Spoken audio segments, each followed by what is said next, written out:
This is AI News Today, and here's what happened in the world of AI in the past 24 hours. We're starting with some major industry shakeups that could reshape how AI companies operate. Meta just made a massive strategic move by grabbing a 49% stake in Scale AI, which is essentially the company that provides training data to almost every major AI player in the game. This is a big deal, because now every dollar that flows to Scale potentially strengthens Meta too. It's like if one player in a poker game suddenly owned half the casino. The ripple effects are already happening. OpenAI says they're sticking with Scale for now, though they'd already been planning to reduce their reliance on the company months ago. But the real drama is with everyone else. Google, which happens to be Scale's biggest customer, along with Microsoft and xAI, are all planning to either cut back significantly or sever ties completely. It's fascinating to watch this four-dimensional chess game play out in real time. Speaking of long-term strategies, Apple's AI ambitions are hitting some major speed bumps. Remember how we were all waiting for that super smart Siri upgrade? Well, according to a new Bloomberg report, we're going to be waiting a lot longer. The AI-powered Siri that was originally supposed to launch in fall 2024 has now been pushed all the way to spring 2026.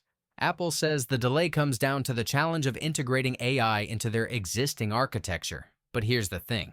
By the time this upgraded Siri finally arrives, everyone else might already be moving on to full AI agents.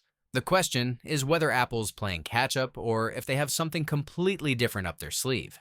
Now here's where things get really interesting from a research perspective. You might remember Apple researchers recently published a study challenging whether AI can actually reason, arguing that these models just act like regular language models when faced with complex problems. Well, now there's a counter-study claiming Apple's research was flawed because some of the puzzles they used weren't even solvable in the first place. But here's the twist that caught my attention. One of the co-authors of this new study is actually Claude Opus itself. Yes, Anthropic's AI model is literally listed as a co-author on academic research defending AI reasoning capabilities. It's like the AI is writing its own defense brief. Shifting gears to some concerning developments, the New York Times just published a pretty startling investigation into how ChatGPT might be leading some users down dark paths. We're talking about people who say the AI has entertained their conspiracy theories or gotten in the way of their real-life relationships. In at least one tragic case, the chatbot allegedly played a role in someone's death following their struggle with mental illness. This highlights something experts have been worried about. Even when you know you're talking to a chatbot, it's still possible to develop real feelings based on those conversations. OpenAI actually discovered this earlier this year when they accidentally made GPT-4o too agreeable, backing users up no matter how far-fetched or dangerous their ideas were. It's this tricky balance between making AI helpful and friendly, without making it so validating that it causes harm. Of course, for every concerning story, there are also positive ones.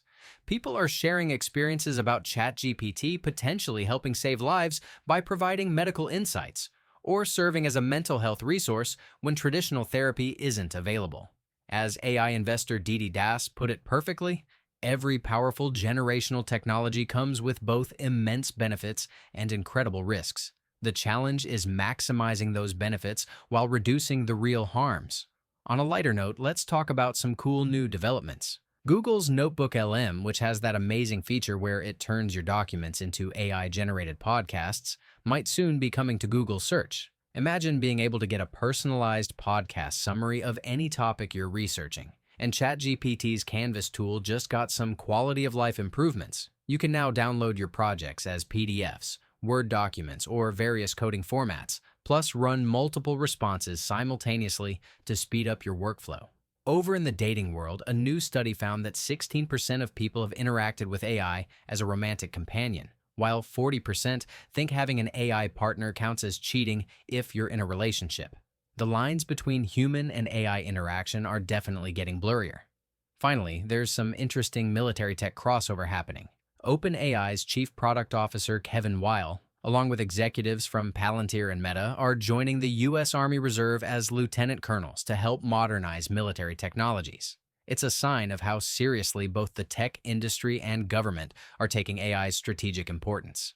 That's it for today. Make sure to like, subscribe, or follow, and see you tomorrow for more AI news.